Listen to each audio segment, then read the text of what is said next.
Hello, welcome to my sustainable house. Come on in.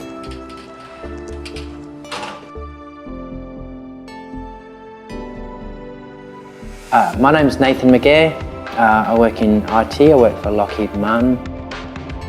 And this house that we're in at the moment was built about 5 years ago, but was conceived about 15 years ago.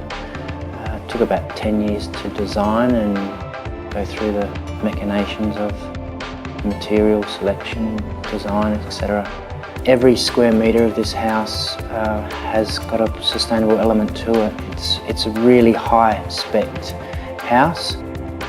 This house was sort of designed for us. We didn't pick it out of a brochure. It was very specific and it was sort of tailored to our wishes and desires. So definitely doesn't look like a straw bale sort of evolved out of the earth type house. It's quite a clean and modern house with sort of very square lines. My best friend Jeff Gabriel was the architect. My wife and I initially wanted just a standard stone-fronted villa with a bay window or two.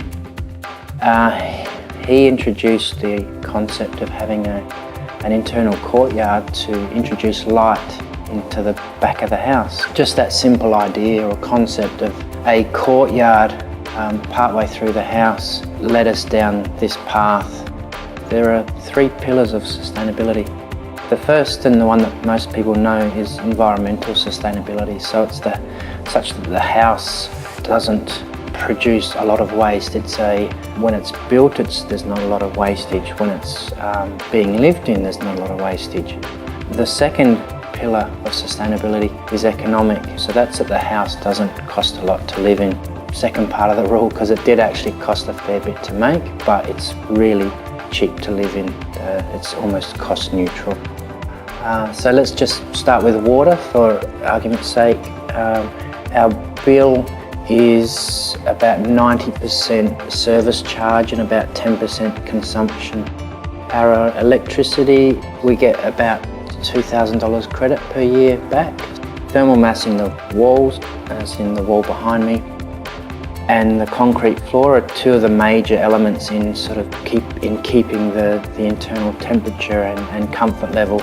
We can open lower windows in the prevailing wind and open the upper windows, and that will provide a sort of a cross ventilation effect. My passion is my garden. When wind travels across cement or a hard surface, it actually increases in temperature. Just having grass or some vegetation cools that breeze as it comes through. So if you place your patch of lawn in the right spot, a few trees in the right spot, you can actually cool your house down. And the third pillar of sustainability is the social sustainability, and this is where this house, I think, excels. In that regard, the way this house deals with the street is really where it shines. So out at the front there's a tree house that the neighbours all enjoy. There's a small community garden on our front nature strip. We don't have a fence, we don't have big roller shutters to keep people out. It's quite an open house. Neighbours, friends come and go. So in terms of that third pillar of sustainability, this house, I think, excels. It fills me with great pride and a sense of achievement when people come through. It gives me a chance to reach those people, or for this house to actually speak to them and tell them that it's possible to build not only something that's sustainable, but something that looks good as well. Not many people are doing this, and so I feel a bit like a pioneer in my circle of friends and family, and I think it's something to be proud of.